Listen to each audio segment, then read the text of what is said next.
Bismillahirrahmanirrahim. Assalamu alaikum friends, welcome to our channel.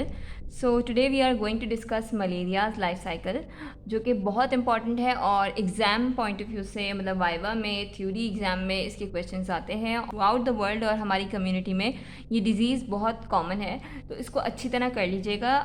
So without wasting a time हम malaria की life cycle यहाँ पे discuss कर लेंगे। इससे पहले मैं आपको कुछ इंपॉर्टेंट बातें मलेरिया के मुतालिक बताना चाहती हूँ। सबसे पहले तो मलेरिया किस पैथोजन से कॉज होता है, दैट इज़ प्लाज्मोडिया। प्लाज्मोडिया जो है उसकी 4 स्पीशीज़ होती हैं, Plasmodium falciparum, Plasmodium vivax, Plasmodium oval and Plasmodium malaria. ये 4 स्पीशीज़ हैं प्लाज्मोडिया की जो कि मलेरिया कॉज करती हैं। और ये प्लाज्मोडियम खुद है क्या, ये प्रोटोजोआ में आता है और ब्लड और टिश्यू प्रोटोजोआ के चैप्टर में हमें ये मिलेगा। और ये जो मैं आपको लाइफ साइकिल बता रही हूँ ये मैं आपको माइक्रोबायोलॉजी के पॉइंट ऑफ व्यू से बता रही हूँ, ठीक है। और मैंने बुक का रेफरेंस जो यूज़ किया है दैट इज़ लेविंसन की माइक्रोबायोलॉजी, ठीक है। तो आप चाहें तो वहाँ से देख लीजिएगा। So plasmodium falciparum and plasmodium vivax सबसे कॉमन है जो मलेरिया कॉज करते हैं। इसके अलावा एक बात और इम्पॉर्टेंट ध्यान में रखने की ये है कि प्लाज्मोडियम वाइवेक्स और प्लाज्मोडियम ओवेल ये जो 2 स्पीशीज़ हैं ये जो है एक हमारे लिवर सेल में, आगे चल के मैं आपको पूरी साइकिल बताने वाली हूँ उसमें आपको और समझ में आ जाएगा। तो ये एक लेटेंट स्टेज प्रोड्यूस करती हैं दैट इज़ कॉल्ड हैप्नोजॉइड। और वो हैप्नोजॉइड जो है वो क्या करवाता है, हैप्नोजॉइड्स लिवर सेल में रह जाते हैं और पे ईयर्स एंड ईयर्स आफ्टर वो कभी भी मलेरिया का रिलैप्स करवा सकते हैं। सो उसकी ट्रीटमेंट अलग सी होती है। तो इसमें वेक्टर कौन सा होता है, ये एक इंपॉर्टेंट बात है जो MCQs में आपसे पूछी जाती है। तो प्लाज्मोडियम का जो वेक्टर है और डेफिनेटिव होस्ट है वो फीमेल एनोफिलिस मॉस्किटो है। ये जो मलेरिया की लाइफ साइकिल है ये 2 फेजेस होते हैं इसके, एक सेक्सुअल और एसेक्सुअल साइकिल। जो सेक्सुअल साइकिल है वो मॉस्किटो में होती है, ठीक है। यहाँ पे आपको दिखाया गया है मॉस्किटो स्टेज में जो पूरी मॉस्किटो में साइकिल चल रही है वो सेक्सुअल ही है। और उसे हम स्पोरोगोनिक साइकिल भी कहते हैं। क्यों? क्योंकि उसमें स्पोरोजोइड्स फॉर्म हो रहे होते हैं। और जो ह्यूमन में साइकिल चल रही होती है वो एसेक्सुअल साइकिल है, जैसे हम शीज़ोगोनिक साइकिल भी कहते हैं। क्यों? क्योंकि उसमें शीज़ोन्स फॉर्म हो रहे होते हैं। अब फर्दर जो ह्यूमन में साइकिल है एसेक्सुअल वो फर्दर 2 स्टेजेस में डिवाइडेड है। एक ह्यूमन लिवर स्टेज जो कि एक्सोएरिथ्रोसिटिक साइकिल भी कहलाती है और एक ह्यूमन ब्लड सेल में होती है जो कि एरिथ्रोसिटिक साइकिल कहलाती है। सो सबसे पहले कहानी स्टार्ट कहाँ से होती है कि मॉस्किटो जो कि अपने सलाइवा में कंटेन कर रहा है स्पोरोजोइड स्टेज ऑफ प्लाज्मोडिया, वो आके ब्लड मील ले रहा होता है। उस टाइम पे उसके सलाइवा से स्पोरोजोइड्स जो है ह्यूमन के ब्लड में एंटर हो जाते हैं। अब वो जो स्पोरोजोइड्स हैं कहाँ जाते हैं, ये जाते हैं हमारे लिवर सेल्स में, ठीक है। ये हमारी कौन सा स्टेज स्टार्ट हो गया है, एक्सोएरिथ्रोसिटिक स्टेज। ये मॉस्किटो ने इंसान को बाइट किया और उसने अपने स्पोरोजोइड्स जो है वो उसके ब्लड में एंटर करवा दिए। और फिर ये जो स्पोरोजोइड्स हैं ये जाएंगे लिवर सेल में और after going to the liver cell वो उसको इन्फेक्ट करेंगे। ये इन्फेक्टेड लिवर सेल हो गया। सो अब इन्फेक्टेड जो लिवर सेल है उसमें जो स्पोरोजोइड्स थे वो मल्टीप्लाई करते हैं और डिफ्रेंशिएट होते हैं और फॉर्म करते हैं शीज़ोन। वो शीज़ोन जो है अपने अंदर बहुत सारे मीरोजॉइड कंटेन कर रहा होता है। फिर क्या होता है कि लिवर सेल बर्स्ट करता है और उसके अंदर से बहुत सारे मीरोजॉइड्स निकलते हैं। ये जो ऑरेंज कलर में आपको शो किया है और यहाँ पे मैंने लिख भी दिया कि रप्चर्ड शीज़ोन रिलीजेस मीरोजॉइड्स। और फिर ये मीरोजॉइड्स जो है जाकर रेड ब्लड सेल को इन्फेक्ट करते हैं। जब ये मीरोजॉइड्स रेड ब्लड सेल के अंदर एंटर होते हैं तो फिर ये जो है आगे डिफ्रेंशिएट करते हैं इमेच्योर ट्रोफोजोइड जो कि रिंग स्टेज होता है। यहाँ पे हमें रिंग सा एक सिग्नेट रिंग अपीयरेंस मिल रही होती है। फिर ये मेच्योर, अब आप इस एरो को मेरे साथ फॉलो करिएगा, ठीक है। फिर ये मेच्योर ट्रोफोजोइड्स इसने बना दिए।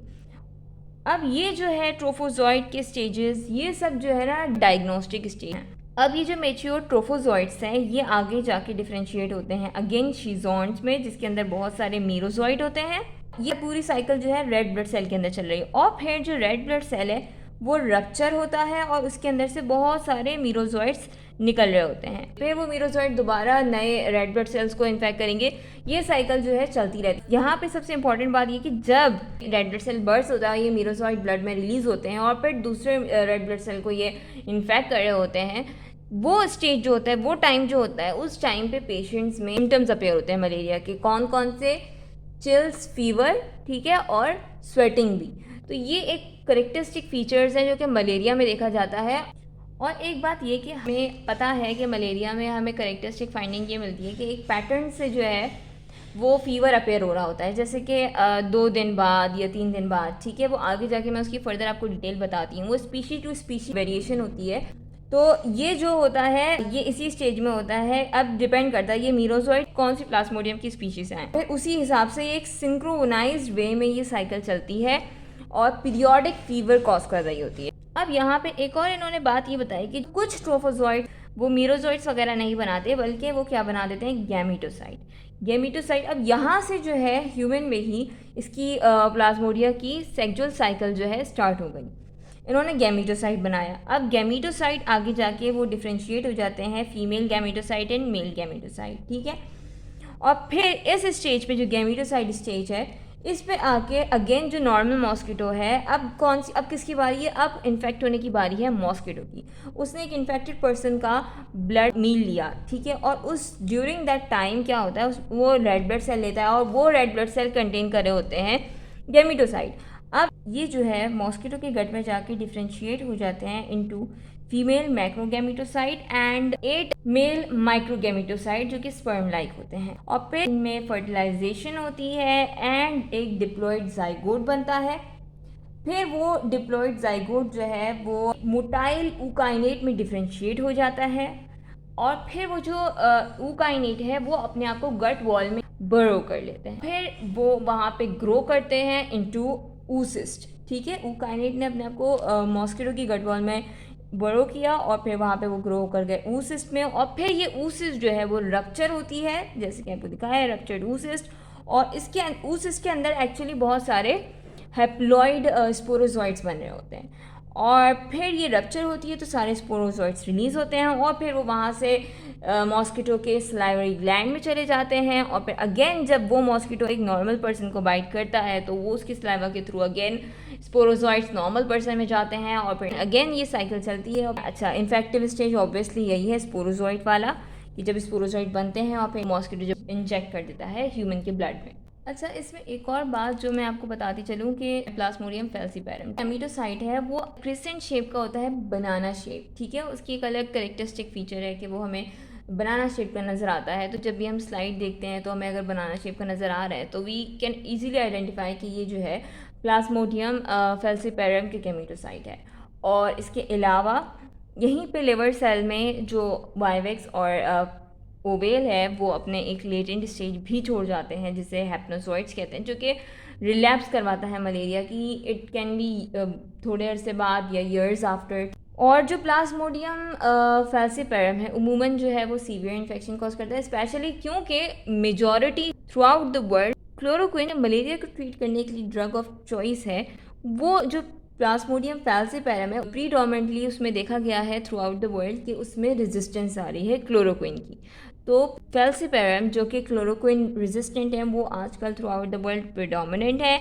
और फिर क्या होता है, उसमें क्लोरोक्विन की जो ड्रग है वो इफ़ेक्टिव नहीं रहती क्योंकि वो उससे रेजिस्टेंस डेवलप कर जाती है। और ये रेजिस्टेंस क्यों डेवलप करती है, क्योंकि प्लाज्मोडियम फैल्सीपैरम के स्पीशी का एक सेल है, उसकी जो सेल मेम्ब्रेन है इसमें एक ट्रांसपोर्टर होते हैं जो कि अलाउ करते हैं कि क्लोरोक्विन अंदर सेल के अंदर हो और फिर इसको वो डिस्ट्रॉय करती है। लेकिन उसमें क्या होता है कि यहाँ जो ट्रांसपोर्टर है, ये जो क्लोरोक्विन ट्रांसपोर्टर है, इसको जो जीन इनकोड कर रहा होता है उस जीन में म्यूटेशन आ जाती है और क्लोरोक्विन के ट्रांसपोर्टर इफेक्टिव नहीं होते और क्लोरोक्विन जो है वो जो फैल्सीपैरम है उसकी सेल में एंटर नहीं हो पाती और फिर अपना इफेक्ट प्रोड्यूस नहीं करती। तो ये सारी इंपॉर्टेंट बातें थी जो एग्जाम पॉइंट ऑफ व्यू से and Y point of view से इंपॉर्टेंट है और सब कुछ मैंने आपको तकरीबन सारी बातें ही बता दी हैं बुक की। Thank you so much. Hope you like this video. If you like it, give it a thumb up. And अगर आप नए हैं चैनल पे तो काइंडली चैनल को सब्सक्राइब कर लीजिएगा and share the video with your friends and colleagues ताकि उनकी भी हेल्प हो जाए। एंड इसके अलावा आप अगर किसी और टॉपिक पे वीडियो चाहते हैं तो आप मुझे बता सकते हैं, फिर मैं उस टॉपिक पर भी आपके लिए वीडियो बना दूंगी। Thank you so much. Take care.